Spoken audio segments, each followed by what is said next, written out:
Good morning students. Today we are going to read our next lesson, lesson 3 बस की यात्रा। बच्चों, ये पाठ शुरू करने से पहले मैं आपको कुछ बताना चाहती हूँ। ये जो पाठ है हमारा, इनके लेखक हैं हरिशंकर परसाई। ये जो कहानी है, ये जो पाठ है आपका, ये एक वास्तव में एक व्यंग्य है। व्यंग्य मतलब मजाक। यहाँ पर इस पाठ का उद्देश्य किसी का मजाक उड़ाना नहीं है, बल्कि सामान्य बातचीत में कही गई एक सामान्य बात है जो कुछ ऐसे शब्दों के माध्यम से कही गई है कि यह व्यंग्य है। तो लेखक यहाँ पर कहता है कि हम 5 मित्रों ने तय किया कि शाम 4 बजे की बस से चलें। पन्ना से इसी कंपनी की बस सतना के लिए घंटे भर बाद में मिलती है, जो जबलपुर की ट्रेन मिला देती है। यहाँ पन्ना, सतना, ये सब जो है जगह के नाम हैं। लेखक कहता है कि सुबह घर पहुंच जाएंगे। हम में से 2 को सुबह काम पर हाजिर होना था, मीन्स प्रेजेंट होना था, इसीलिए वापसी का यही रास्ता अपनाना ज़रूरी था। लोगों ने सलाह दी कि समझदार आदमी इस शाम वाली बस से सफ़र नहीं करते। ऐसा क्यों कहा उन्होंने? कि लोगों को इस चीज़ का अनुभव था। क्या रास्ते में डाकू मिलते हैं? लेखक ये बात अपने आप से ही सोचता है, कहता है कि क्या रास्ते में डाकू मिलते हैं? नहीं, बस डाकिन है। बस को देखा तो श्रद्धा उमड़ पड़ी। श्रद्धा उमड़ पड़ी मीन्स बहुत ही पोलाइट हो गए हम उस बस को देख के कि बहुत सीनियर मोस्ट है, खूब वयोवृद्ध थी। वयोवृद्ध मीन्स सीनियर मोस्ट। यहाँ पर सीनियर मोस्ट का मतलब बहुत पुरानी बस थी, सदियों के अनुभव के निशान लिए हुए थी। सदियों के अनुभव मीन्स एक सदी में होते हैं कितने वर्ष? एक सदी में 100 वर्ष, मीन्स बहुत से सालों का अनुभव लिए हुई थी। मीन्स बस बहुत पुरानी थी। लोग इसलिए इससे सफ़र नहीं करना चाहते थे कि वृद्धावस्था में इसे कष्ट होगा। ये एक तरह का व्यंग्य ही है। हम किसी भी बड़े बुजुर्ग को कष्ट तो नहीं देना चाहते। तो लेखक ये कहता है कि बस इतनी पुरानी थी कि हम इससे सफ़र नहीं करना चाहते थे क्योंकि वृद्धावस्था में इसे कष्ट होगा। यह बस पूजा के योग्य थी। जैसे बड़े बुजुर्ग को हम पूजनीय मानते हैं, उस पर सवार कैसे हुआ जा सकता है? मीन्स ये तो पूजा के योग्य थी, श्रद्धा के योग्य थी। बस कंपनी के एक हिस्सेदार मीन्स पार्टनर भी उसी बस से जा रहे थे। हमने उनसे पूछा, यह बस चलती भी है? वह बोले, चलती क्यों नहीं है जी, अभी चलेगी। हमने कहा, वही तो हम देखना चाहते हैं। अपने आप चलती है? हाँ जी, और कैसे चलेगी? गजब हो गया। यहाँ पर भी एक व्यंग्य है। मीन्स इतनी एजेड, इतनी सीनियर मोस्ट बस, ये अपने आप चल पड़ेगी? ऐसी बस अपने आप चलती है? हम आगा पीछा करने लगे। आगा पीछा करने लगे मीन्स जैसे चढ़ने लगे तो कहते हैं पहले आप चढ़ो, पहले आप चढ़ो, एक दूसरे को पहले चढ़ाने की चेष्टा करने लगे, मीन्स कोशिश करने लगे।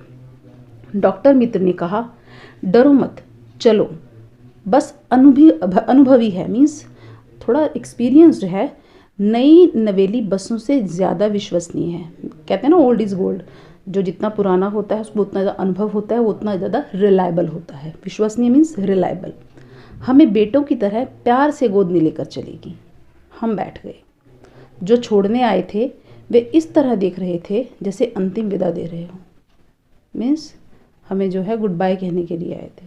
उनकी आंखें कह रही थीं, आना जाना तो लगा ही रहता है। यहाँ पर भी एक व्यंग्य है। मीन्स तुम इस बस से सफ़र करने जा तो रहे हो, कोई गारंटी नहीं कि वापस आओगे। मीन्स जो इस संसार में आया है उसे जाना तो है ही, आया है सो जाएगा। राजा रंक फकीर, चाहे वो राजा है, रंक मतलब गरीब है, फकीर मीन्स या सन्यासी है, कोई भी हो उसे वापस तो जाना ही है। मीन्स जिसका जन्म हुआ है उसकी मृत्यु निश्चित है। आदमी को कूच करने के लिए मीन्स जाने के लिए एक निमित्त चाहिए, एक कारण चाहिए। हर एक काम के पीछे कोई ना कोई रीज़न होता है। किसी भी इंसान की मृत्यु होती है, कोई ना कोई कारण तो बनता ही है। इसलिए ये व्यंग्य करता है लेखक, ये बस ही इसका कारण बन जाएगी। इंजन सचमुच स्टार्ट हो गया, ऐसा जैसे सारी बस ही इंजन है और हम इंजन के भीतर बैठे हैं। कांच बहुत कम बचे थे, मीन्स सारे कांच टूटे फूटे हुए थे। जो बचे थे उनसे हमें बचना था। हम फ़ौरन खिड़की से दूर सरक गए। मीन्स थोड़ा बचकर बैठे कि कहीं ज़रा सी बस हिली और ये कांच हमें लग जाएगा। इंजन चल रहा था। हमें लग रहा था कि हमारी सीट के नीचे इंजन है। मीन्स इतनी लड़खड़ा रही थी, बस इतनी खड़खड़ की आवाज़ें कर रही थी। बस सचमुच चल पड़ी और हमें लगा कि यह गांधी जी के असहयोग और सविनय अवज्ञा आंदोलनों के वक्त अवश्य जवान रही होगी। अब ये देखो आप कि कब गांधी जी ने ये असहयोग, नॉन कोऑपरेशन मूवमेंट और सिविल डिसओबीडियंस और जो आंदोलन चलाया था, आज से कितने साल पहले चलाया था। मीन्स उस टाइम तो बस नई नई होगी, जवान होगी, उसे ट्रेनिंग मिल चुकी थी। मीन्स वो अब एक्सपीरियंस हो चुका था। हर हिस्सा दूसरे से असहयोग कर रहा था। मीन्स बहुत बुरी हालत थी बस की। आपस में बस के हिस्से ही कोऑपरेट नहीं कर रहे थे। पूरी बस सविनय अवज्ञा आंदोलन के दौर से गुजर रही थी। ये एक तरह का व्यंग्य है। सीट का बॉडी से असहयोग चल रहा था। मीन्स कोई कॉपरेशन नहीं था। सीट अलग थी, बॉडी से अलग हुई पड़ी थी। मीन्स जो कुशन थे सीट से अलग हो रखे थे। कभी लगता सीट बॉडी को छोड़कर आगे निकल गई है, कभी लगता है सीट को छोड़कर बॉडी आगे भागी जा रही है।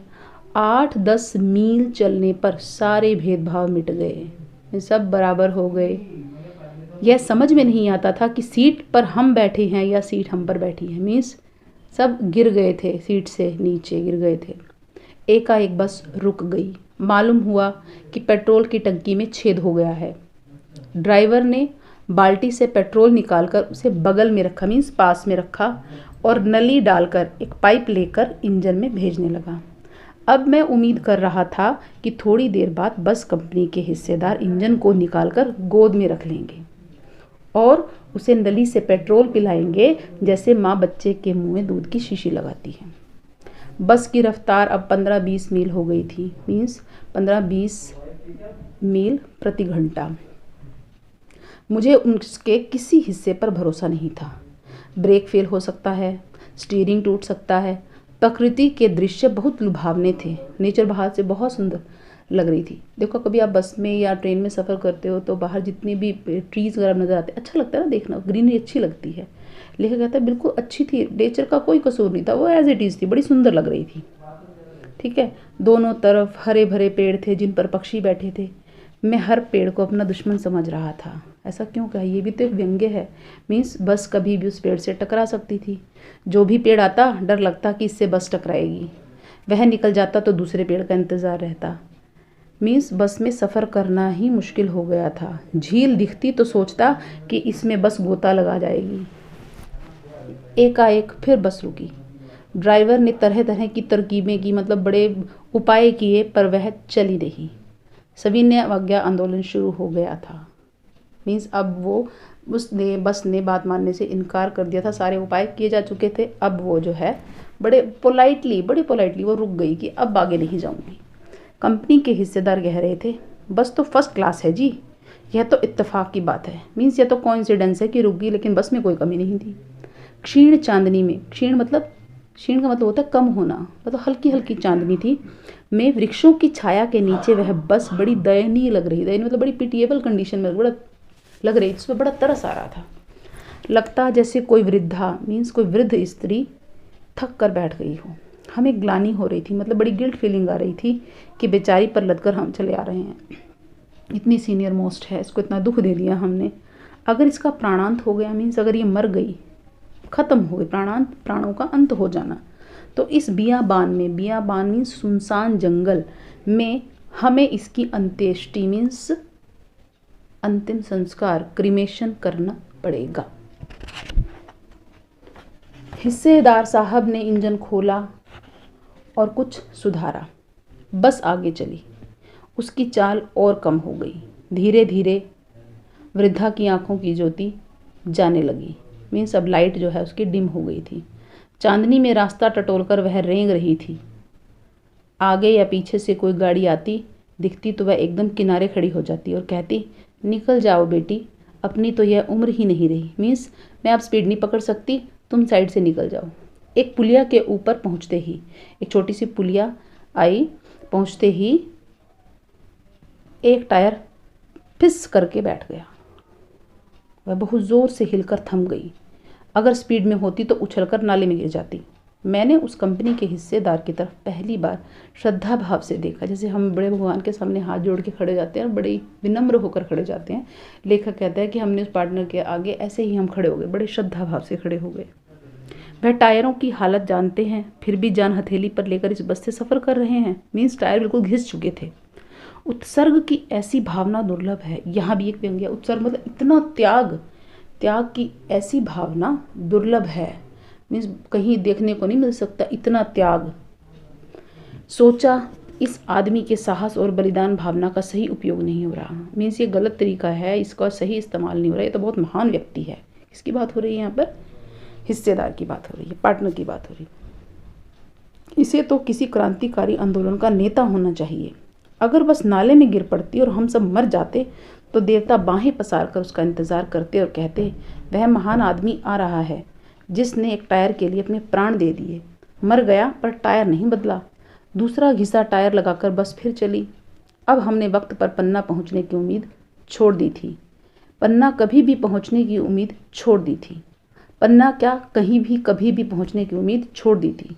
लगता था बस जिंदगी इसी बस में गुजारनी है और इससे सीधे उस लोक को प्रयाण कर जाना है। प्रयाण मतलब चले जाना है, प्रस्थान कर जाना है। इस बस में ही हमारी ज़िंदगी ख़त्म हो जाएगी। इस पृथ्वी पर उसकी कोई मंजिल नहीं है। हमारी बेताबी, तनाव खत्म हो गए। हम बड़े इत्मीनान से घर की तरह बैठ गए। चिंता जाती रही, हंसी मजाक चालू हो गया। मीन्स अब जो है लेखक और उसके मित्र निश्चिंत होकर बैठ गए कि अब कुछ नहीं हो सकता, अब तो रात यहाँ पर गुजारनी है। अब कोई डर नहीं था, कोई भय नहीं था और बड़े आराम से वो लोग बैठ गए थे। तो ये एक कहानी थी, एक व्यंग्य था जिसमें जो है एक हल्की फुल्की बातचीत द्वारा मजाक किया गया है, आपका मनोरंजन किया गया है। यहाँ पर उद्देश्य किसी का मजाक उड़ाना नहीं है, लेकिन इसके साथ साथ आपने बहुत सारी बातें सीखी, आपने ऐसी शब्दावली सीखी, ठीक है ना। तो एक बार फिर से इस लेसन को अपने आप पढ़िए और समझिए। धन्यवाद।